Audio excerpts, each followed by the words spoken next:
అందరికీ నమస్కారం.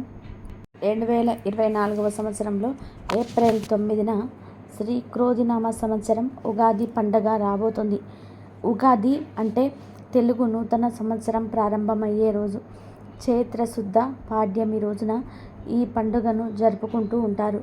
అయితే ఈ ఉగాది పండుగ వచ్చేలోపు ఈ వీడియో మీ కంట పడితే చాలు, మీరు ఈ వీడియోను చూస్తే చాలు, మీ దశ మారిపోతుంది, కష్టాలన్నీ కూడా పోతాయి, రాజయోగం పడుతుంది, చేసిన పాపాలన్నీ పోయి కోటి జన్మల పుణ్యం వస్తుంది, సకల ఐశ్వర్యాలు సిద్ధిస్తాయి, పట్టిందల్లా బంగారం అవుతుంది. ఇక మీకు అన్ని శుభాలే జరుగుతాయి, అన్ని శుభాలే వింటారు. ఎంతో పుణ్యం చేసుకున్న వారు మాత్రమే ఈ కథలను వినగలుగుతారు. ఎంతో అదృష్టం ఉన్నవారు మాత్రమే ఈ వీడియోను చూడగలుగుతారు. ఈ ఉగాది తెలుగువారి పండుగ. ఆది అనేది పదం మొదలు అర్థాన్ని తెలియజేస్తుంది. యుగము అనగా సంవత్సరము, జంట అని అర్థం. ఉత్తరాయణము, దక్షిణాయనము అనే జంటతో కూడిన సంవత్సరానికి ఉగము అని పేరు. ఉగమునకు ఆదిగా ఉగాదిని జరుపుకుంటున్నాము. బ్రహ్మదేవుడు చైత్రశుద్ధ పాడ్యమి నాడే సృష్టిని ప్రారంభించారని పురాణాలు చెబుతున్నాయి. తెలుగువారు సృష్ట్యాదిని ఉగాది పండుగగా జరుపుకుంటున్నారు. జ్యోతిష్య శాస్త్రం ఆధారంగా ప్రకృతిలో మంచి పరిణామం ఆధారంగా జరుపుకునే పండుగ ఇది. మనకు మనమే క్యాలెండర్ మారింది అనుకొని ఉత్సవాలు జరుపుకునే పండుగ కాదు ఇది. ఇక్కడ సంవత్సరం మార్పు అనేది ప్రకృతిలో కనిపిస్తుంది, భౌగోళికంగాను జ్యోతిష్యపరంగాను గోచరిస్తుంది. తెలుగువారి పండుగ ఉగాది అంటే వసంత శోభ మనసులో మెదులుతుంది. ఋతువులలో రాజు అయినటువంటి వసంతుడు ఋతువుతో ప్రారంభమవుతుంది. చుగిరించటం సృష్టికి మొదలు, రాలిపోవడం అనేది శిరం ఆఖరు. చాంద్రమాన ప్రకారం జరుపుకునే పండగ ఇది. అయితే ఉగాది పండగ వచ్చేలోపు అసలు ఉగాది పండుగను ఎందుకు చేస్తారు, ఆ రోజు బ్రహ్మ ఏం చేశాడో తెలిపే ఈ పవిత్ర పురాణ కథను వింటే జన్మ జన్మల పాపాలు పోయి కోటి జన్మల పుణ్యం వస్తుంది. పూర్వం సోనకాది మహామునులు ఉగాది పండుగ గురించి అడిగి తెలుసుకోవడం కోసం సూతుడిని ఇలా అడిగారు: ఓ సూత పౌరాణిక, సృష్టి ఎలా ప్రారంభమైంది? ఉగాది రోజు బ్రహ్మ ఏం చేశాడు? విష్ణువు మత్స్యావతారం ఎత్తడానికి కారణమేమిటి? మత్స్య అవతారం గురించి, మత్స్య పురాణం గురించి తెలుసుకోవాలనుంది కాబట్టి సవివరంగా వివరించని కోరుకుంటారు. దాంతో సూతుడు మత్స్య పురాణం గురించి ఇలా వివరించాడు: ఓ మునులారా, నీళ్లు నారములుగా చెప్పబడుతుంది.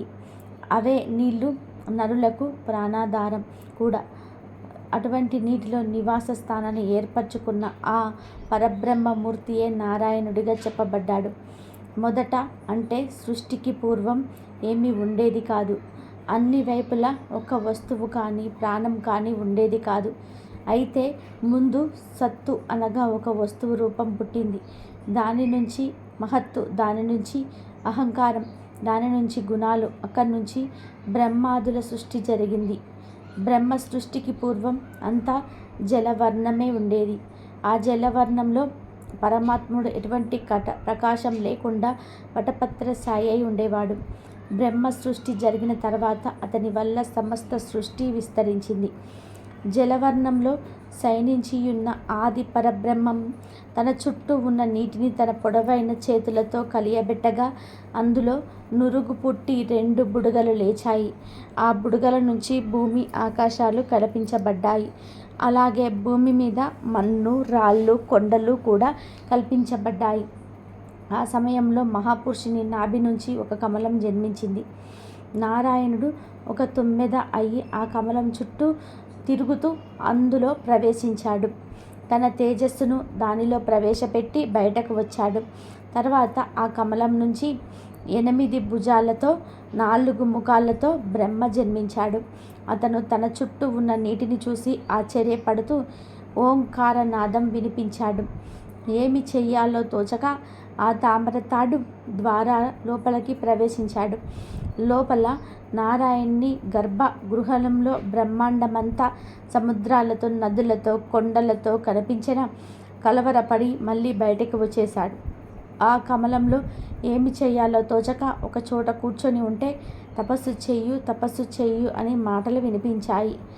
అలా బ్రహ్మ తన చుట్టూనే నివసిస్తున్న ప్రణవాన్ని ఉచ్చరిస్తూ కొన్ని వేల సంవత్సరాల వరకు తపస్సు చేసాగాడు. అప్పుడు తన నాభి కమలం నుంచి ఉద్భవింపజేసిన నారాయణుడు ప్రత్యక్షమై, ఓ బ్రహ్మ, సృష్టిని ఏర్పాటు చేయాలనే నెపంతో నేను నిన్ను సృష్టించాను. కాబట్టి నువ్వు ఈ తపస్సు చేయటం వల్ల సృష్టి చేసే మానసిక శక్తిని పొందావు. స్త్రీ రూపమైన ఆ ప్రకృతి అంతా నీకు అన్ని విధాలుగా సహకరిస్తుంది. ఇక సృష్టి ప్రారంభించు అని చెప్పి అదృశ్యమయ్యాడు. అప్పుడు ప్రకృతి అతనికి సరస్వతి రూపంలో కనిపించింది. బ్రహ్మ పురుషుడు కాబట్టి ప్రకృతి పురుషుడు ఏకమయ్యారు. ఆ సాంగత్యం వల్ల బ్రహ్మ ముఖం నుంచి 6 అక్షరాల చొప్పున పుట్టాయి. అంటే శక్తి స్వరూపిణి అయిన గాయత్రి జన్మించింది. తరువాత బ్రహ్మ కనుబొమ్మల నుంచి దక్ష ప్రజాపతి, మనస్సు నుంచి సనక, సనంద, సనత్ కుమార, సనత్ జాదు అనేవారు కశ్యపాతి ప్రజాపతులు జన్మించారు. వీరందరూ నివసించడానికి ఒక చోటు కావలసిందిగా బ్రహ్మ శ్రీ మహావిష్ణువును ప్రార్థించాడు. అప్పుడు విష్ణువు కోటి సూర్యుల తేజస్సుతో జలాలను ఇంకింపచేశాడు. అప్పుడు బ్రహ్మ భూగర్భ వసురాది ఊర్వలోకాలు 7, ఆ తల్ల వితల్ల సుతలాది అధో లోకాలను 7 నిర్మించాడు. ఈ లోకాలన్నిటిలోని దేశాలు, రాజ్యాలు, నదీ నదులు, సముద్రాలు, పల్లెలు, పట్టణాలు, చెట్లు, అరణ్యాలు మొదలైన ప్రాంతాలు, వస్తువులను, జీవరాశులను సృష్టించాడు. ఆ విధానంగా సృష్టింపబడిన జీవులందరికీ ఆ లోకంలో స్థితికి తగ్గట్టుగా కాల ప్రమాణాలు ఏర్పరిచారు. ఆ జీవుల ఆయుర్దాయంలో 100 సంవత్సరాలుగా నిర్ణయించబడ్డాయి. 15 రెప్పల పాటు కాలము ఒక కాష్ట, 30 కాష్టలు ఒక కళ, ఒక ముహూర్తము, 30 ముహూర్తాలు ఒక అహోరాత్రులు కలిసి దినం, 15 ముహూర్తాలు ఒక పగలు, 15 ముహూర్తాలు ఒక రాత్రి, 15 దినాలు ఒక పక్షం లేదా అర్ధమాసం.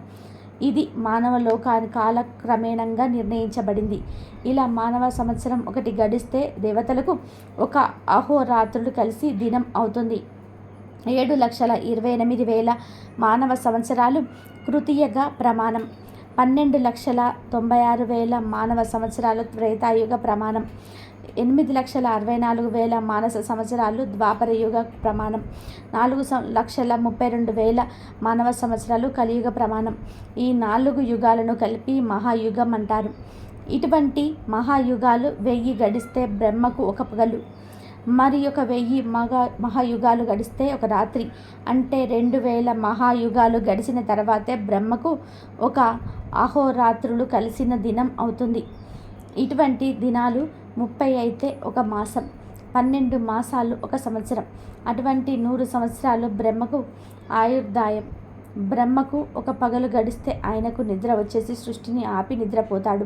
అప్పుడు సృష్టి అంతా ప్రళయం వచ్చి నాశనం అవుతుంది. దీనినే నైమితిక ప్రళయం అంటారు. ఆ ప్రళయ స్థితిలో 1000 మహాయుగాలు గడిచిన తర్వాత బ్రహ్మ మళ్ళీ సృష్టిని యథాపూర్వకంగా ప్రారంభించి అన్నిటినీ సృష్టిస్తాడు. ఆ విధానంగా పూర్వం బ్రహ్మదేవుని నిద్రించే సమయం ఆసన్నమైంది. అప్పుడు ఏం జరిగిందో చెప్తాను, శ్రద్ధగా వినండి అని సూతుడు ఇలా చెప్పసాగాడు. పూర్వం ద్రావిడ దేశమున సత్యవ్రతుడని ఒక రాజు ఉండేవాడు. అతడు మహాధర్మ, విష్ణువు భక్తుడు కూడా. తాను సత్యమునే పలుకుచు తన రాజ్యంలో వారందరినూ కూడా సత్యమును మాత్రమే పలుకవలనని శాసించి అట్టే రాజ్యపాలన చేస్తూ ఉండేవాడు.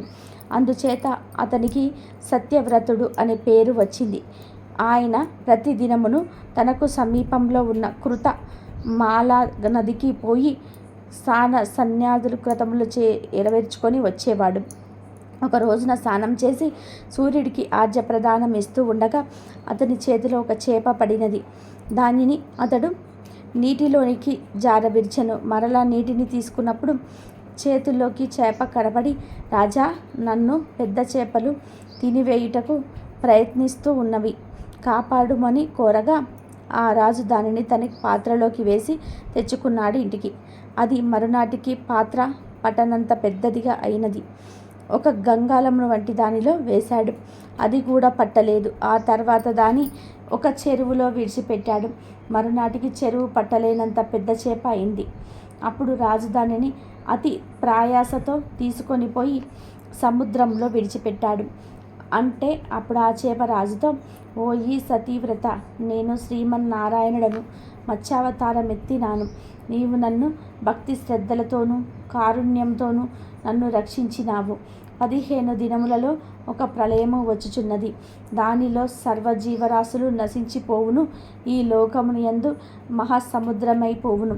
నీ వంటి సత్యవ్రతుడు ఆ ప్రళయములో నశించుటకు వీలు లేదు. ఒక పెద్ద నౌకను నిర్మించి దానిలో పునఃసృష్టికి అవసరమైన ఔషధములను బీజములను వేసుకొని సిద్ధముగా ఉండుము. నీతో పాటు 7 ఋషులు కూడా నౌక ఎక్కుతారు. మిమ్మందరినీ కూడా నేను ఆ మహాసముద్రంలో మునిగిపోకుండా పడవ ద్రాటి నోటితో కరిచి పెట్టి లాక్కొని పోవచ్చు. ప్రళయము పరిసమాప్తించు వరకు మిమ్మల్ని రక్షిస్తాను అని చెప్పెను. అప్పుడు సత్యవ్రతుడు పరమానందము చెంది అన్నీయు సిద్ధము చేసుకొని ఆ దిన ప్రళయము వచ్చుటకై ఎదురు చూచుచూ ఉండెను. ప్రళయము ఆసన్నమైనది. 12 ఆకాశమును ప్రకాశించిరి.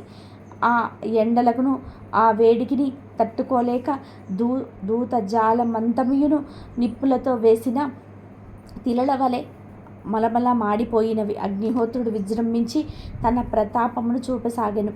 కొంత కాలమిట్లు గడిచిన తర్వాత పుష్కల వర్తనములను మహామేఘములు కమ్మి మహావర్షము కురియసాగెను. దానితో సర్వము జలమయమయ్యెను. నారాయణ అనుగ్రహం వలన సత్యవ్రతుడను బీజములతో నిండిన ఓడయు సురక్షితముగా ఉండెను. ఆ సమయమున మహావీనము వచ్చి ఆ పడవ త్రాడు నందుకొనెను. అప్పుడు 7 ఋషులను కూడా ఆ పడవలోకి దిగిరి. వీరందరూ కూడా మత్స్యావతారంలో ఉన్న నారాయణుడు కాపాడినాడు. 12 ఏమైపోయారో కానీ మహా అంధకారము అలముకొనెను. ఆ మీనము తేజస్సు 7 మహర్షుల తపో జపము తప్ప అక్కడ కటిక చీకటి అంతా కూడా కటిక చీకటిలాగా అలుముకొనెను.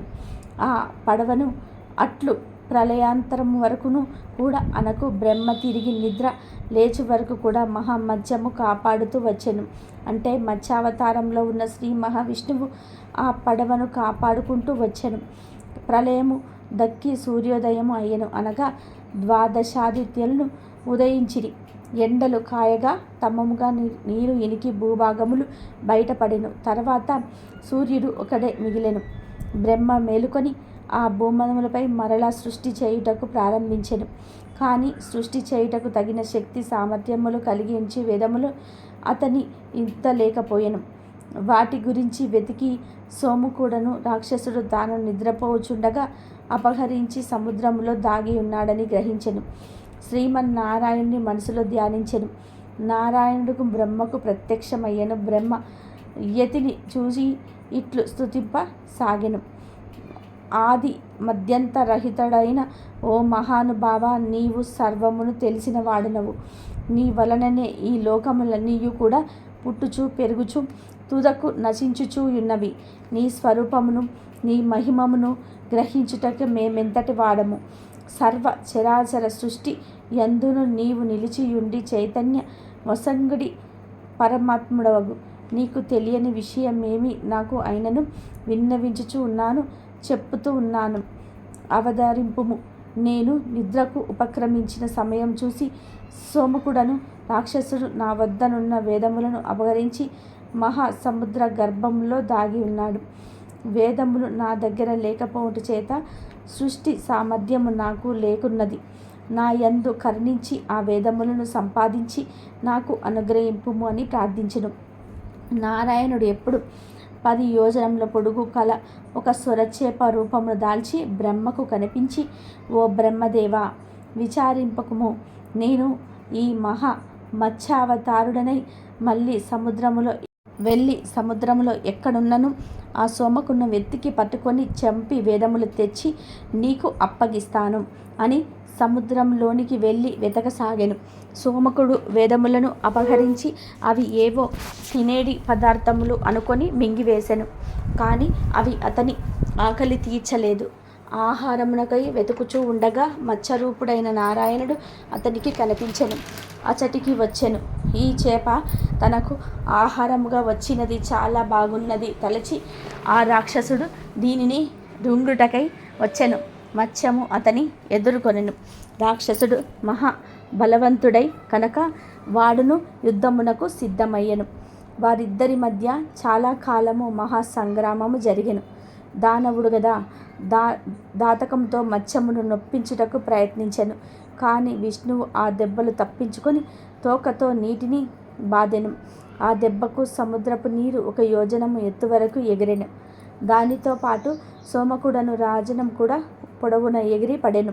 సోమకుడు కూడా చాలా ఆగ్రహం కలవాడై మత్స్య రూపమును 2 చేతులతో పట్టి పీడించసాగెను. మత్స్యము ఆ పట్టును విడిపించుకొని తన వాడి అయిన కొరలతో ఆ రాక్షసుని చీల్చి చెండాడెను. అతని కడుపు చీల్చి అందున్న వేదములను దక్షిణావృత శంఖమును తీసుకొని బ్రహ్మదేవుని దగ్గరికి వచ్చి వేదములను అతనికిచ్చి ఆ శంఖమును దానీకరించెను. వేదములు ఇచ్చిన తర్వాత బ్రహ్మతో, నాయన సోమకుడు, మృంగుటే వేదములు కొన్ని శిథిలమైనవి. నీకు జ్ఞాపకమున్నంత వరకు వీనిని శిథిల రూపము పూర్వము వలె చేసి స్మరించిన చోట ప్రణవములతో ఉచించి సమగ్రంగా చెయ్యుమని చెప్పి అదృశ్యనయ్యను. ఆ విధానంగా బ్రహ్మదేవుడు చైత్రశుద్ధ పాడ్యమి రోజు అంటే ఉగాది రోజు వేదాలను తీసుకొని సృష్టి చేస్తాడు. ఆ విధానంగా మత్స్యావతారం ధరించి శ్రీ మహావిష్ణువు సోమకుడిని సంహరించి వేదాలను బ్రహ్మకు అప్పగించిన సందర్భంగా ఉగాది ఆచరణలోకి వచ్చిందని సూదుడు సౌనకాది మునులకు ఋషులకు వివరిస్తాడు. ఉగాదికి శాలివాహనుడికి ఏం సంబంధం ఉంది తెలిపే ఈ పవిత్ర కథను ఉగాది లోపు వింటే రాజయోగం పడుతుంది, పట్టిందల్లా బంగారం అవుతుంది. పూర్వం పురంధరపురంలో ఒక వర్తకుడు ఉండేవాడు. ఆ వర్తకుడు చాలా ధనవంతుడు. గొప్ప ధనవంతుడైన ఆ వర్తకుడికి 4 కుమారులు కలిగారు. కాలక్రమంలో వర్తకుడు వృద్ధుడై మరణించే సమయం ఆసన్నమైనది. అయినా ఆ వర్తకుడు తన 4 కుమారుల కోసం సంపదలను పంచి ఇవ్వలేదు అని మరణించే ముందు తన 4 కుమారులను పిలిచి మూతలు బిగించి ఉన్న 4 పాత్రలను ఇచ్చి వాటిని తాను మరణించాక మాత్రమే తెరిచి చూడమని, వాటిలో ఎవరు ఏ పని చెయ్యాలో నిర్దేశితమై ఉందని చెప్పి వర్తకుడు వారిని మరణించాడు. తండ్రి మరణించిన తర్వాత అతని కుమారుడు తండ్రి ఇచ్చిన పాత్రలను తెరిచి చూశాడు. మొదటి పాత్రలో మట్టి, 2వ దానిలో బొగ్గులు, 3వ దానిలో ఎముకలు, 4వ దానిలో తవుడు మాత్రమే కనిపించాయి. దాని అర్థం వారికి తెలియక అప్పటి రాజే నాకు విక్రమార్కుడి దగ్గరికి వెళ్ళి విషయమంతా కూడా చెప్పారు. విక్రమార్కుడికి కూడా పాత్రల విషయంలో బోధపడలేదు. ఆ 4 కుమారులు ఏమిటి ఈ పరిస్థితి అని ఆలోచించి ప్రతిష్టానపురం వెళ్ళి అక్కడున్న వారికి అడిగారు. కానీ ఎవరు చెప్పలేకపోయారు. అయితే వారికి ఒక బాలుడు తారసపడ్డాడు. ఆ బాలుడు ఓ వితంతు కుమారుడు. అయితే ఆమెకు నాగరాజు తక్షకుడు వల్ల గర్భం వచ్చింది. ఆ వితంతువుకు ఒక కుమ్మరి ఆశ్రయం ఇచ్చాడు.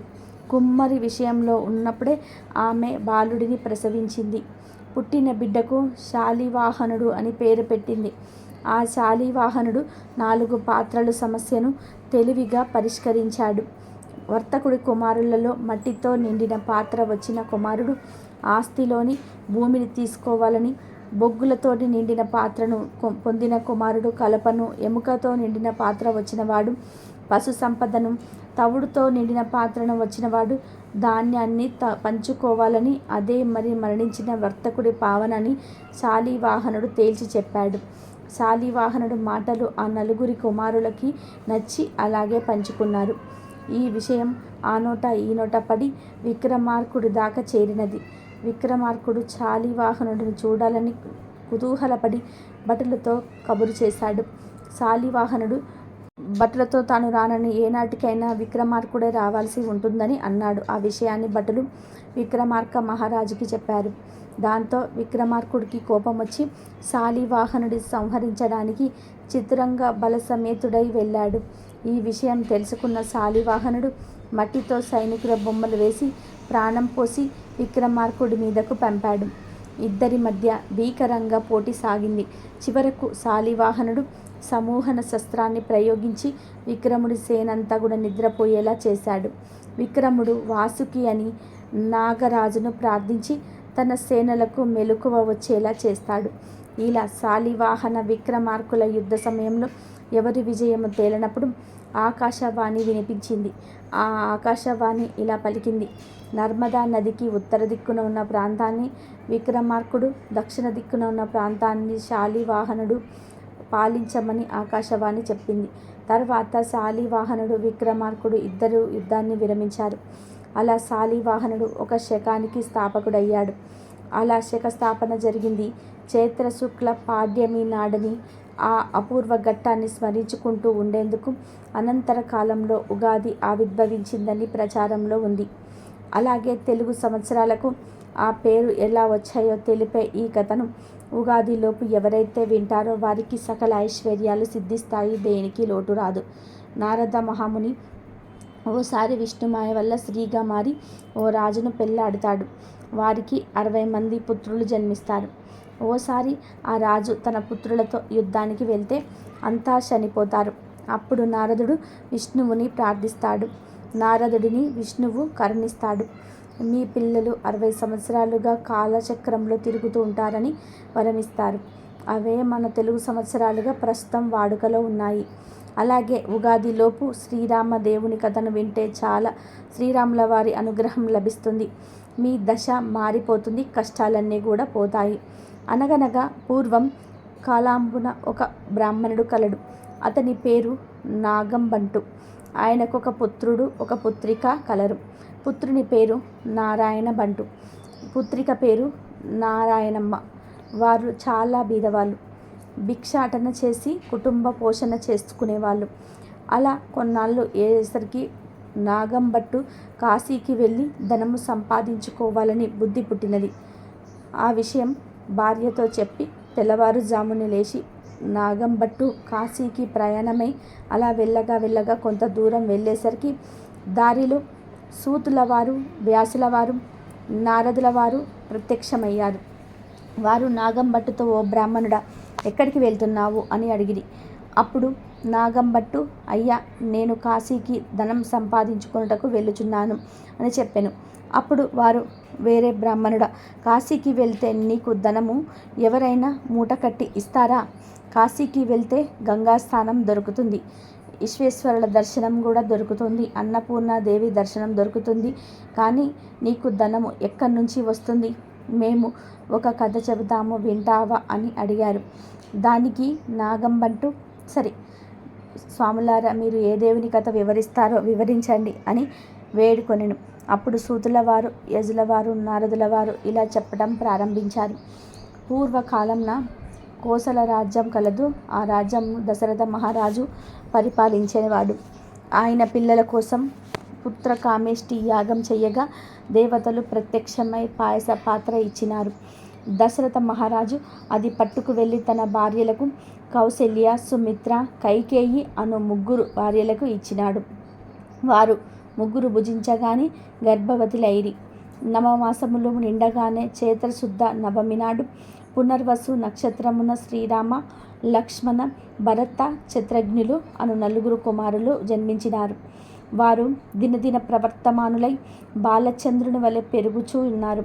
కొన్నాళ్ళయ్యేసరికి విశ్వామిత్రుడు వచ్చి రామలక్ష్మణ్ ఇద్దరిని యాగ సంరక్షణార్థం తనతో పంపమని దశరథ మహారాజును అడగగా, విశ్వామిత్రుడితో రామలక్ష్మణుని పంపుటకు దశరథుడు అంగీకరించగా ముని వారిద్దరికీ బల అతిబలననే విద్యను నేర్పారు.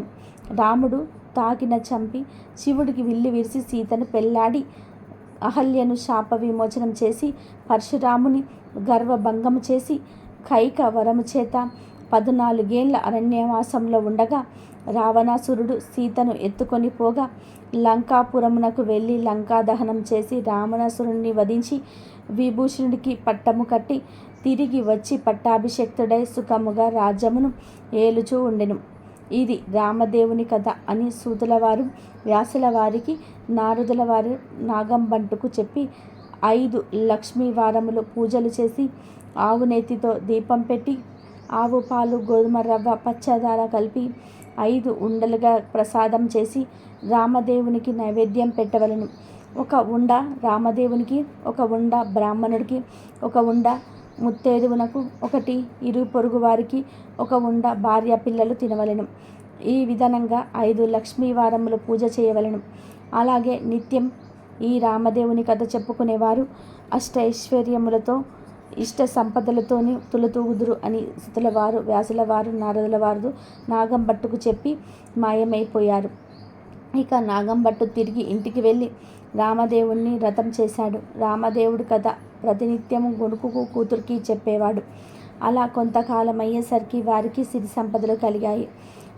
నాగంభట్టు ఇప్పుడు కాశీకి వెళ్దామనుకొని కొంచెం ధనం మూట కట్టుకొని కాశీకి అడుభుజం మీద వేసుకొని కుమారుణ్ణి, కుమార్తెను పిలిచి, అబ్బాయి, అమ్మాయి, మీరు రామదేవుని కథ విడవకుండా శ్రద్ధగా చెప్పుకుంటూ ఉండమని నారాయణ మతమును నారాయణ బంటుతోనూ చెప్పి కాశీకి ప్రయాణమై వెళ్ళిపోయాను.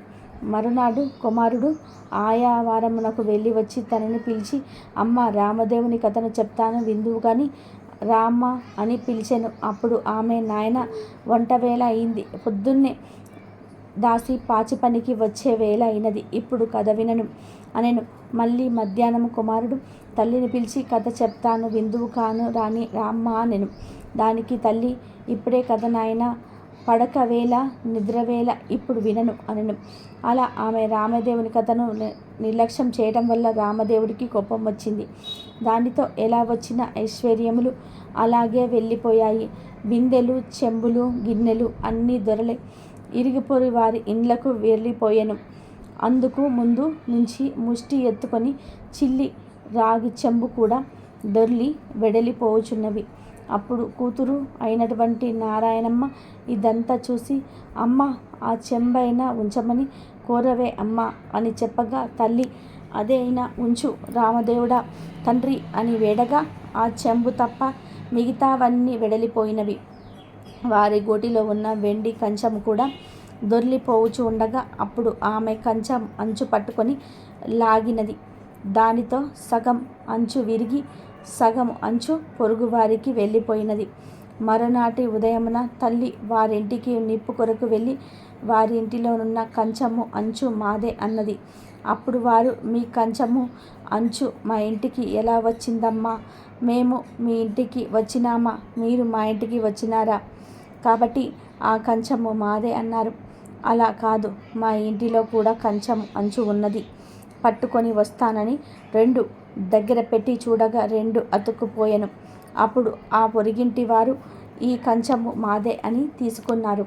ఇక తల్లి చేసేదేమీ లేక సిగ్గుపడి ఇలా చెవిడి ఇంటికి వచ్చినది.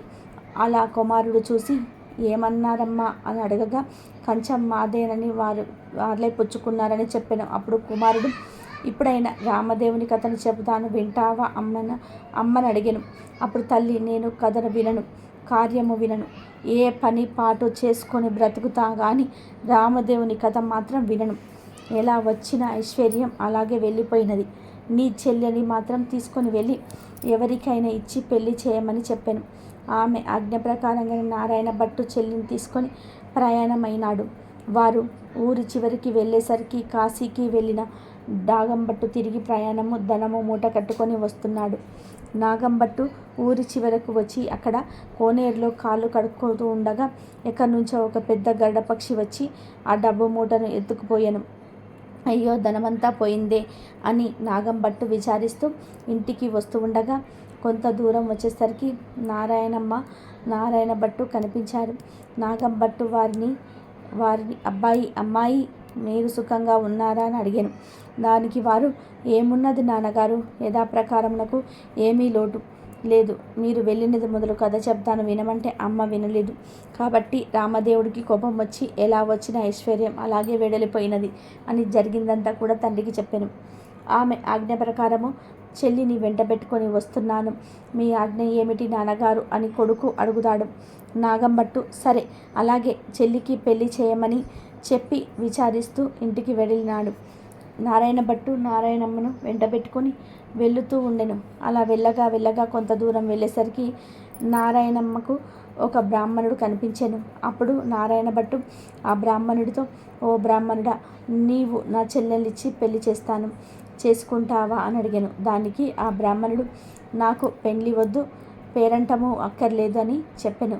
సరేనని నారాయణ భట్టు నారాయణమ్మను పెంటబెట్టుకొని మరలా కొంత దూరము పోయేసరికి ఇంకొక బ్రాహ్మణుడు కనిపించినాడు.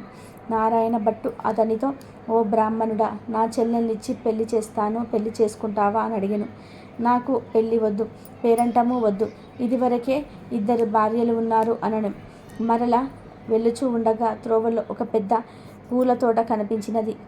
ఆ తోటలో అన్నా చెల్లెలు కూర్చొని రామదేవుని కథ చెప్పుకుంటూ ఉండగా ఎక్కడి నుండో ఒక బ్రాహ్మణ యువకుడు వచ్చి పువ్వులు కోసుకుంటూ ఉండగా నారాయణ భట్టు ఆ యువకుడిని చూసి, ఓ బ్రాహ్మణుడా, నీకు నా చెల్లెల్నిచ్చి పెళ్లి చేస్తాను, చేసుకుంటావా అని అడిగాను. అప్పుడు ఆ యువకుడు, పెళ్లి చేస్తానంటే వద్దంటానా, కానీ నా గురువుగారు ఉన్నారు, ఆయన ఆజ్ఞ ప్రకారం ఆయన పెళ్లి చేసుకోమంటే చేసుకుంటాను అని అనను. మీ గురువుగారు ఎక్కడున్నారని నారాయణ భట్టు అడగగా, పలానా తోటలో ఉన్నారని చెప్పాను. వెంటనే నారాయణ భట్టు గురువుగారి దగ్గరికి వెళ్ళి, అయ్యా గురువుగారు, మీ శిష్యుడికి నా సోదరునిచ్చి పెళ్లి చేస్తాను, తమరు ఒప్పుకుంటారా అని అడుగుతాడు. గురువు బ్రహ్మచారి గృహస్థునకు చేస్తాను అంటే వద్దంటానా, కానీ వాడి దగ్గర చింత కాంత బంగారం లేదు, గోపాదమంత భూమి లేదు, మీకు ఇష్టమైతే చేయండి, కష్టమైతే మానండి అని పలికెను. అప్పుడు నారాయణ భట్టు గురువుగారికి దండం పెట్టి అలాగే ఎక్కడికో వెళ్ళి 4 రాటలు తెచ్చి పందిరి వేసి గుచ్చిన ముత్యాలు తోరణాలు గట్టి గుచ్చని ముత్యాలు తలంబ్రాలు పోసి 70 యాగాల నారాయణమ్మనిచ్చి పెళ్లి చేశాడు. వారక్కడనే కూర్చొని కథ చెప్పుకున్నారు. అలా కొన్నాళ్ళయ్యేసరికి వారిద్దరికీ ఒక విప్రుడు వచ్చి, మీకు 4 ఎకరముల భూమి ధారపోస్తున్నాను, పుచ్చుకోవలసిందిగా చెప్పగా, అప్పుడు వారు, మేము రామదేవుని కథ కునుకుచున్నాము, కథ అవ్వగానే పుచ్చుకుంటాము, మీకు ఇష్టమైతే కూర్చొని కథ వినండి అన్నారు. కథ అయిన తర్వాత ఆ బ్రాహ్మణుడు రాగి చెంబులో నీళ్లు పోసి, ఫలానా తోటలో ఆస్తి ఉన్నది, అనుభవించమని 4 ఎకరాల భూమి వారికి ధారపోసి ఆ విప్రుడు ఎక్కడికో వెళ్ళిపోయినాడు. అలా నారాయణ భట్టు, నారాయణమ్మ భర్త ఆ 4 ఎకరముల భూమి అనుభవించుచు కథ చెప్పుకుంటూ అక్కడనే ఉన్నారు. అలా కొన్నాళ్ళయ్యేసరికి ఆ ఊరి రాజుగారు ఒక భవనం కట్టించి కొంత ధనం పుణ్య దంపతులకు ధారపోయాలని చూస్తున్నారట. ఎక్కడ వెతికినా సరైన పుణ్య దంపతులు దొరకలేదు. ఒక రాత్రి రామదేవుడు రాజు కలలో కనిపించి, పలానా తోటలో పుణ్య దంపతులు ఉన్నారు, వారిని తీసుకువచ్చి ధారపోయండని ఆజ్ఞాపించారు. వారి ఆజ్ఞ ప్రకారం మరునాడు ఉదయమే లేచి 16 మంది బోయీలను పల్లకిని తోటలోకి పంపిరి.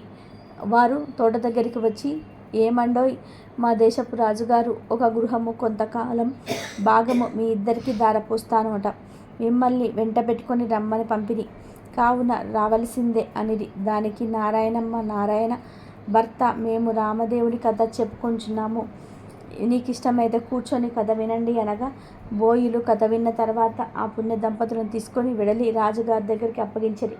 రాజు సంతోషంతో ఆ గృహము ధనము వారికి దానిపోసిరి వెళ్ళిపోయిరి. అప్పుడు నారాయణ భట్టు ఆమె భర్త అక్కడ కూర్చొని ఆ గృహము ఆ ధనము 4 ఎకరముల భూమి అనుభవిస్తూ అక్కడ కథ చెప్పుకొని చుండిరి. కొన్ని దినములయ్యేసరికి నారాయణ భట్టు, ఆ అమ్మాయి, నేను ఇన్ని దినములు ఎలా ఉండను, కాబట్టి నేను వెళ్ళి రామదేవుని తీసుకొని వస్తాను, నీవు నీ భర్త కథను మానకుండా చెప్పుకోండి అని చెప్పి నారాయణ భట్టు ప్రయాణము వెడలెను. నారాయణమ్మ ఆమె భర్త మానకుండా కథ చెప్పుకొనుచున్నారు. నారాయణ భట్టు కొంత దూరం వెళ్ళగా ఒక గ్రామం వచ్చినను. ఆ గ్రామంలో ఒక గొల్లవాడు వడ్ల ఎండబోసుకొని కాపలా కూర్చున్నాడు. నారాయణ భట్టు ఆ గొల్లవాడిని చూసి, గొల్ల, ఈ గ్రామంలోని విశేషాలేమిటి అని అడిగాను. ఏమున్నది బాబు, నేను పుట్టుకతోనే అందుడను, మా వాళ్ళు వడ్లు ఎండబోసి నన్ను కాపులా కూర్చోమనగా కర్ర పుచ్చుకొని కూర్చుంటని, నా అవస్థ ఇలా ఉన్నది బాబు అని అంతగా నారాయణ భట్టు ఒక కథ చెప్తాను, వినేదవా అని అడిగాను. గొల్లవాడు అలాగే వింటాను, చెప్పమని అన్నాడు. రామదేవుని కథ వ్రత విధానమును చెప్పేసరికి గొల్లవానికి కొంచెం కళ్ళు కనిపించెను. ఓహో, కథలోనే ఇంత మహత్యం ఉన్నది, వ్రతము చేసుకుంటే ఇంకెంత మహత్యం ఉండునో అని ఆ దేవుడి గురించి చెప్పమనను. అప్పుడు నారాయణ భట్టు, అది రామదేవుని మహత్యము, 5 లక్ష్మీ వారములు పూజ చేసి ఆవు నెత్తితో దీపం పెట్టవలను, ప్రసాదము 5 ఉండలు చేసి రామదేవుడికి నివేదించి ముత్తైదువులకు బ్రాహ్మణులకు ఇరుగు పొరుగు వారికి ఇచ్చి భార్య పిల్లలు తినవలను అని గొల్లవాడికి చెప్పి వెడలిపోయాను. అలా నారాయణ భట్టు తిరిగి కొంత దూరం వెళ్ళేసరికి ఒక రాజు విచారిస్తూ ఉండెను. నారాయణ భట్టు ఆ రాజును చూసి, ఏమీ రాజా విచారిస్తున్నారు అని అడిగాను. దానికి ఆ రాజు, నారాయణ, నా భార్య బిడ్డలు పరారైనారు, నా రాజ్యము పరాయి రాజులు తీసుకొనిరి, నా అవస్థ ఇలా ఉన్నది బాబు అని చెప్పాను. అప్పుడు నారాయణ భట్టు, నేను ఒక కథ చెప్తాను వింటారా అని అను. రాజు, అలాగే వింటాను, చెప్పవలసిందే మహానుభావ అని అనను. ఇక నారాయణ భట్టు రామదేవుని కథ అంతా కూడా రాజుకి చెప్పి వ్రత విధానం అంతా కూడా వివరించెను. ఆ రాజుగారు వ్రతం చేసుకొనగా పరారైన భార్య బిడ్డలు పరాయి రాజు తీసుకున్న రాజ్యమును తీసుకొని ప్రాప్తించెను. అప్పుడు రాజు సంతోషంతో నారాయణ భట్టును చూసి, ఏమండి మహానుభావ, మీరు ఏ దేవుడో చెప్పవలసినది, మిమ్మల్ని పూజ చేసుకుంటామని అడిగాను. అప్పుడు నారాయణ భట్టు, మేము ఏ దేవుడము కాను, ఇది రామదేవుని కథ మహత్యము, మీరు 5 లక్షవారములు 5 ఆరవారములు పూజ చేయమని చెప్పి వ్రత విధానం అంతా కూడా చెప్పి మరలా కొంత దూరం వెళ్ళగా ఓ స్త్రీ విచారిస్తూ కూర్చున్నది. ఆ స్త్రీని చూసి నారాయణ భట్టు, ఎందుకు విచారిస్తున్నావు తల్లి అని అడిగాను. అప్పుడు ఆమె, ఏమున్నది బాబు, చిన్నతనంలోనే పెళ్ళి అయినది, నా భర్త దేశాంతరం వెళ్ళినాడు, నా తల్లిదండ్రులు అత్తమామలు కొన్నాళ్ళు చూసి, ఇన్నాళ్ళు నిన్ను ఇలా చూస్తాము అని వదిలి వెళ్ళారు, కాబట్టి నా అవస్థ ఇలా ఉన్నది బాబు అని చెప్పినది. అప్పుడు నారాయణ భట్టు, ఒక కథ చెబుతాను వింటావా అమ్మా అని అనెను. అలాగే వింటాను బాబు, చెప్పమన్నది ఆ స్త్రీ.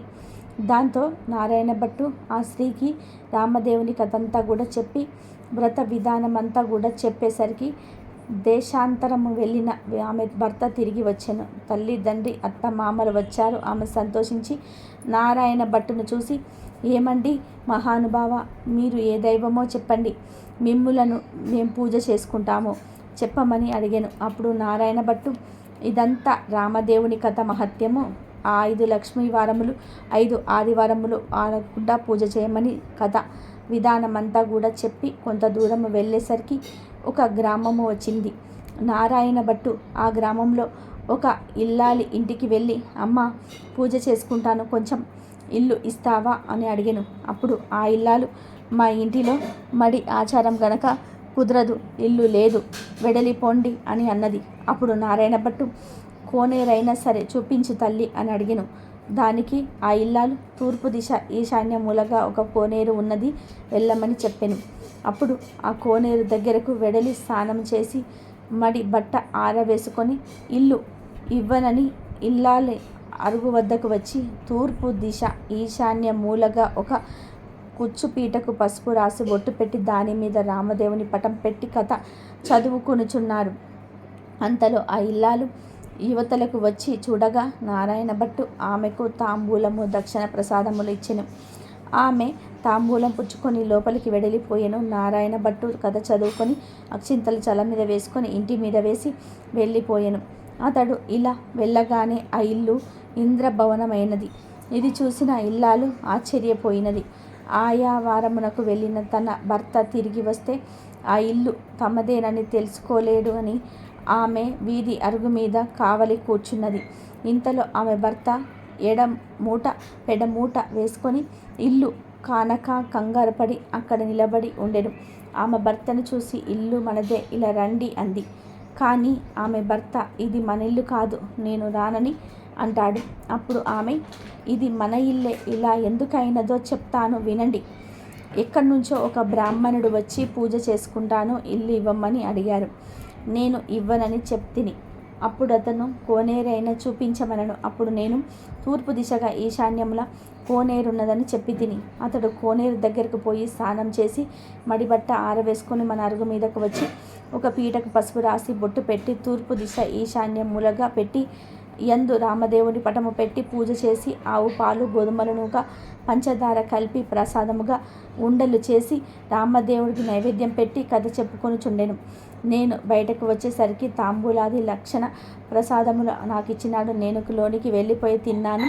అతడు కొన్ని అక్షింతలు తల మీద వేసుకొని మరికొన్ని అక్షింతలు మన ఇంటి మీద వేసి మన ఇంటి మీద వేసిపోగా ఇలా ఇంద్రభవనంగా మారిపోయినది. ఇదంతా కూడా ప్రసాద మహత్యం అని పలికెను. అప్పుడు ఆమె భర్త, ఆమె పూజ చేసుకుంటానని వద్దన్నవా నిర్భాగ్యురాల, పాపిష్టి దాన, అతడు ఏ దిశగా వెళ్ళాడో చెప్పు అనగా ఈశాన్య మూలగా వెళ్ళాడని చెప్పెను. అప్పుడు ఆయన మూటను అక్కడ పెట్టి నారాయణ బంటును వెతుకుతూ బయలుదేరెను. కొంత దూరం వెళ్ళగా నారాయణ భట్టు ఆ బ్రాహ్మణుడికి కనిపించెను. అప్పుడు ఆ బ్రాహ్మణుడు, ఏమండోయ్ మహానుభావ, మీరు మా ఇంటికి రావలసిందే, మేము పూజించుకుంటాము అనెను. అప్పుడు నారాయణ భట్టు, మీ ఇంటికి ఇప్పుడు రాను, రామదేవుడు వెతుకుటకు వెళ్ళుచూ ఉన్నాను అనెను. అప్పుడు ఆ బ్రాహ్మణుడు, అలా కాదు మహానుభావ, మీరు మా ఇంటికి వచ్చి పూజ చేసుకుంటానంటే మా భార్య ఇల్లు ఇవ్వనన్నది కాబట్టి మాదే తప్పు. మా తప్పు క్షమించి మా ఇంటికి రావలసినది. మీరు ఏ దేవుడో చెప్పండి, మేము మిమ్ము పూజించుకుంటాము అనెను. అప్పుడు నారాయణ భట్టు, మీ ఇంటికి ఇప్పుడు రాను, రామదేవుడు వెతుకుటకు వెళ్ళుచున్నాను అనెను. అప్పుడు ఆ బ్రాహ్మణుడు, అలా కాదు మహానుభావ, మీరు మా ఇంటికి వచ్చి పూజ చేసుకుంటానంటే మా భార్య ఇల్లు ఇవ్వనన్నది కాబట్టి మాదే తప్పు. మా తప్పు క్షమించి మా ఇంటికి రావలసినది. మీరు ఏ దేవుడో చెప్పండి, మేము మిమ్ము పూజించుకుంటామనను. అప్పుడు నారాయణ భట్టు, మీ ఇల్లు కాబట్టి మీరు ఇవ్వనన్నారు, మీ తప్పేమీ లేదు, రావటం నాదే తప్పు అనను. నేను ఏ దేవుడను కాను. ఇదంతా రామదేవుని కథ మహత్యం. నీవు ఇంటికి వేడలి 5 లక్ష్మీవారాలు 5 ఆదివారములు పూజ చేసుకోమని వ్రత విధానమంతా కూడా చెప్పెను. రామదేవుడిని వెతుక్కొని తిరిగి ఇంటికి వచ్చేటప్పుడు మీ ఇంటికి వస్తానని చెప్పి వెళ్ళిపోయాను.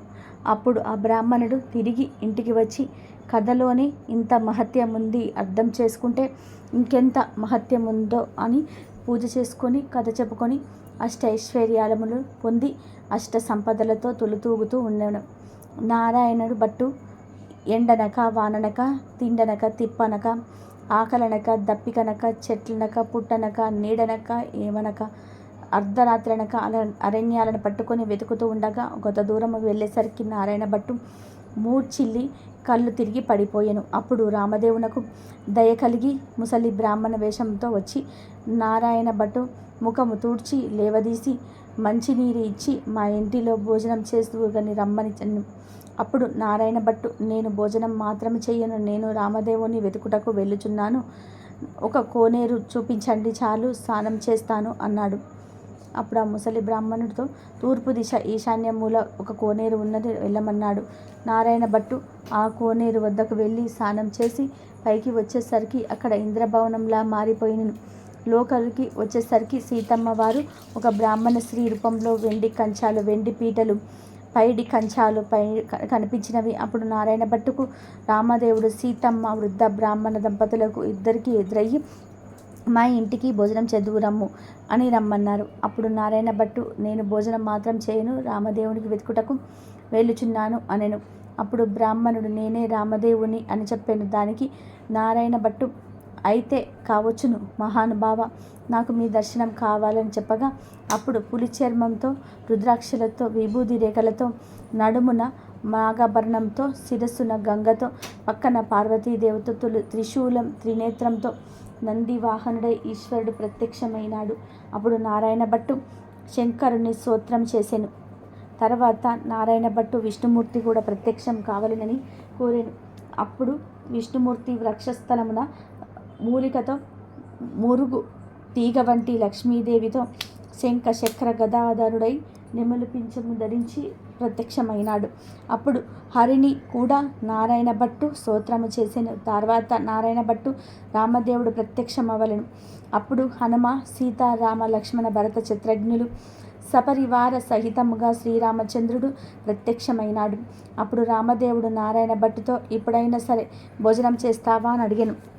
దానికి నారాయణ భట్టు, అలాగే చేస్తాను, కానీ భోజనం అయిన తర్వాత నాతో వస్తానని అభ్యమిస్తేనే భోజనం చేస్తానన్నాడు. అప్పుడు ఆ సీతమ్మ తల్లి 4 కూరలు, నవకాయ పిండి వంటలతో పంచభక్ష పరమాన్నాలు వండి ఎండి కంచాలు, పైడి పీటలు వేసి వారి బంధు కోటి పరివార సహితముగా నారాయణ భట్టుకు సీతమ్మ తల్లి భోజనం పెట్టెను. అందరూ భోజనం చేసి లేచి కర్పూర తాంబూలంను వేసుకున్న తర్వాత నారాయణ భట్టు రామునితో నాతో వస్తానని అభయస్తం ఇచ్చావు, కావున మా ఇంటికి నాతో రావలసిందని కోరెను. అప్పుడు ముందు నారాయణ భట్టు, వెనక రామదేవుడు బయలుదేరి వెళ్తూ ఉన్నారు. అలా కొంత దూరం వెడలిన నారాయణ భట్టు తిరిగి చూశాను. అప్పుడు ఆ రామదేవుడు కనిపించలేదు. అంతటా నారాయణ భట్టు ముఖము తిరిగి మూర్ఛ వచ్చి నేల మీద పడిపోయాను. అప్పుడు రామదేవునకు దయ కలిగి నారాయణ భట్టు ముఖం తుడిచి లేవదీసి మగం మంచినీళ్ళిచ్చి, ఏమి ఇలా పడిపోయావు? నాతో నడవలేని వాడవు, నన్ను ఎందుకు రమ్మన్నావు అడిగాను. దేవా, నీ మహిమలు బ్రహ్మాది దేవతలు, యోగీశ్వరులు, మునీశ్వరులు, తపస్సులు తెలుసుకొనలేరు. నీ మహత్యము తెలుసుకొనుటకు నేనెంత వాడను. నా తప్పును క్షమించి నాతో రావలసిందని రామదేవుణ్ణి నారాయణ భట్టు ప్రార్థించెను. అప్పుడు రామదేవుడు, అలాగే వస్తానని, నీవు వచ్చినప్పుడు ఎవరి ఇళ్లకు వెళ్ళినావో వారి ఇళ్లకు నన్ను కూడా నీ భుజాలపై ఎక్కించుకొని తీసుకొని పొమ్మనను. అప్పుడు నారాయణ భట్టు రామదేవుని భుజాలపై ఎక్కించుకొని కొంత దూరం వచ్చేసరికి ఇల్లు ఇవ్వనని చెప్పిన ఇల్లాలి ఇంటికి వచ్చిరి. అచ్చట ఆ ఇల్లాలు ఆమె భర్త కూర్చొని రామదేవుని కథ చెప్పుకుంటున్నారు. రామదేవుడు వారి భక్తికి మెచ్చి వారికి అష్టైశ్వర్యములు, ఆయురారోగ్యములు ఇచ్చి కాపాడి రక్షించెను. మరికొంత దూరం వచ్చేసరికి శ్రీ ఇల్లు కనిపించెను. అక్కడ వచ్చేసరికి శ్రీ ఆమె భర్త కూర్చొని కథ చెప్పుకొనుచున్నారు. వారికి అష్టైశ్వర్యములు, ఆయురారోగ్యములు ఇచ్చి సిరి సంపదలు ఇచ్చి ఎడబాయకుండా ఇచ్చి వారిని రక్షించెను రామదేవుడు. మరికొంత దూరం వచ్చేసరికి గొల్ల ఇల్లు వచ్చెను. ఆ రోజు ఆదివారము. నారాయణ భట్టు చెప్పిన మాదిరి పూజ చేసుకొని కథ చెప్పుకుంటూ ఉన్నారు ఆ గొల్లలు. ఆ రామదేవుడు వారిని మెచ్చి ఐశ్వర్యములు, ఆయురారోగ్యములు ఇచ్చి సిరి సంపదలను ఎడవాయకుండా వారిని కాపాడి రక్షించినారంట. ఇంకా కొంత దూరము వచ్చేసరికి చెల్లెలి ఇల్లు వచ్చినది. అక్కడ రామదేవుని కథ చెప్పుకొనుచు బంగారపు తూగుడు ఉయ్యాలలో ఊగుచూ ఉన్నారు. రామదేవుడు వారిని మెచ్చి ఆయన ఆరోగ్యములు ఇచ్చి సిరి సంపదలు కాపాడి రక్షించినారట. అప్పుడు నారాయణమ్మ తన ఇంటికి అన్నయ్య వచ్చినని కాళ్ళు కడుక్కొనుతూ నీళ్ళు ఇచ్చి దాహానికి మజ్జిగ ఇచ్చి మర్యాద చేసినది. అప్పుడు నారాయణ భట్టు, అమ్మాయి, నన్ను ఇలా మర్యాద చేయనక్కర్లేదు. నేను రామదేవుణ్ణి తీసుకొని వచ్చిచుంటిని. నీవు నీ భర్త మా ఇంటికి రావలెను, మనందరము పూజ చేసుకుందామని చెప్పాను. అప్పుడు ఆమె సంతోషంతో అలాగే వస్తున్నాను. నారాయణమ్మ ఆమె భర్తతో నారాయణ భట్టు రామదేవుడితో సహా వారందరూ కూడా బయలుదేరి వారి గ్రామము పొలిమేరకొచ్చేసరికి గ్రామంలోని వారు కొందరు చూసి పురుగున పోయి వాళ్ళ తల్లిదండ్రులతో, ఏమండో నాగంభట్టు గారు మీ అబ్బాయి, అమ్మాయి, అల్లుడు ఇంకా ఎవరెవరో బయలుదేరి వచ్చుచున్నారని పరుగున వెడలి చెప్పిరి. అప్పుడు నారాయణ భట్టు తల్లిదండ్రులు పరుగున వచ్చి సంతోషంతో కుమార్తెను కౌగిలించుకోబోయినారు. అప్పుడు నారాయణ భట్టు చూసి, అమ్మ, నన్ను ముట్టుకోవద్దు. ఇప్పుడు నేను రామదేవుని తీసుకొని వస్తున్నాను. మీరు మా ఇంటికి వెళ్ళి 4 మూలలు దులిపి నల్లగా అలికి తెల్లగా ముగ్గు పెట్టి చక్కగా పసుపు రాసి మామిడాకులు తోరణాలు కట్టి ఒక పీటకు పసుపు రాసి బొట్టు పెట్టి తూర్పు దిశ ఈశాన్య మూలగా ఉంచి రామదేవుని పటం పెట్టి గోధుమ నూక, పంచనార, ఆవు నెయ్యి కలిపి ప్రసాదం 5 ఉండలు చేసి పూజకు అన్నీ కూడా సిద్ధం చేసి నాకు కబురు చేయండి. అప్పుడు నేను రామదేవుని తీసుకొని వచ్చేదనని చెప్పారు. దాంతో నాగంభట్టు సంతోషంగా ఇంటికి వచ్చి 4 మూలల దులిపి అలికి ముగ్గు పెట్టి పచ్చగా పసుపు రాసి మామిడాకులు తోరణాలు కట్టి 4 మూలల వెతకగా ఒక పుచ్చు పీట కనిపించినది. ఆ పీటకు పసుపు రాసి బొట్టు పెట్టి కుమారుడు చెప్పిన ప్రకారంగా సిద్ధపరిచినారు. నీవు రామదేవుని తీసుకొని రమ్మని కుమారుడికి కబురు పంపెను. అప్పుడు నారాయణ భట్టు సంతోషంతో రామదేవుని భుజాలపై ఎక్కించుకొని ఆ గ్రామం 4 వీధులు ఊరేగించి ఇంటికి తీసుకువచ్చి రామదేవునితో, తండ్రి, మా ఇంటిలో మీరు కుడి పాదము పెట్టవలెనని ప్రార్థించినారు. అప్పుడు రామదేవుడు వారింటిలో కుడి పాదము పెట్టేసరికి పెద్ద ఇంద్రభవనంగా మారిపోయినది.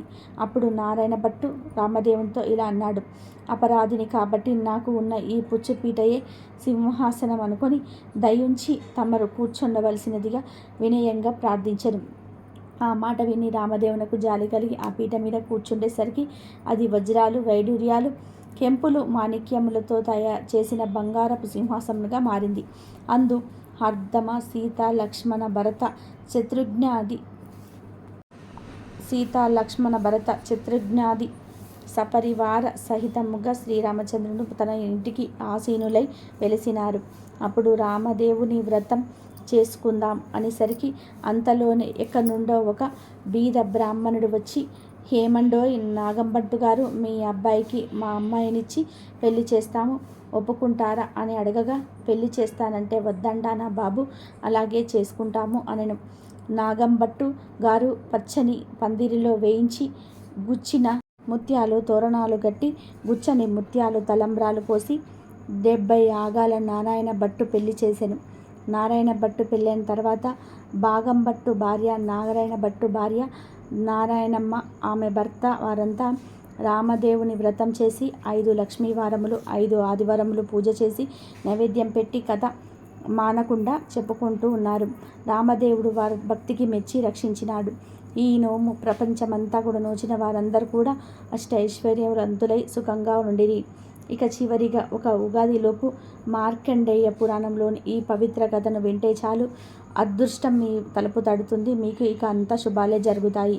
పూర్వం ఒకప్పుడు వ్యాసుడు అనగా మార్కండేయుడు మొత్తం భారత కథను జైనునికి వినిపించినాడు. అయినా కూడా అతనిలో కొన్ని సందేహాలు మిగిలిపోయినాయి. దాంతో జైముని వ్యాసుడి దగ్గరికి వెళ్ళి, మునీంద్ర, భారతం విన్న తర్వాత కూడా నాకు కొన్ని సందేహాలు ఉన్నాయి, వాటిని తుడుచుము అని అడుగుతాడు. అప్పుడు వ్యాసుడు, నాకు తపస్సు చేసుకోవలసిన సమయం ఆసన్నమైనది, నేను చెప్పలేను. నువ్వు కావాలి అంటే వింధ్యా పర్వతం మీద నివసిస్తున్న పింగాక్ష, నిహోద, సుపత్ర, సుముఖములు అనే 4 పక్షములు ఉంటాయి, వాటిని అడిగి నీ సందేహములు తీర్చుకో అని సమాధానం చెప్తాడు. జయమని దానికి సమాధానంగా, ఓం మునివర్య, నీ పక్షులేంటి, అవి మాట్లాడడం ఏంటి, మహాపండితులగా వారు నా సందేహాలను తీర్చడమేలా అని అడుగుతారు. దానికి మార్కండేయుడు, జయముని పూర్వం దుర్వాసుడు ఆ మహర్షి మహా తపస్సు చేసుకుంటూ ఉండేవాడు. అతని తపస్సు చూసిన ఇంద్రుడు భయపడి అతని తపస్సును భంగం చేయడానికి ఒప్పువు అనే ఒక అప్సరసను పంపుతాడు. ఆమె తన నృత్య గాన వినోదాలతో దుర్వాసుని తపస్సును భంగం కలిగించినది.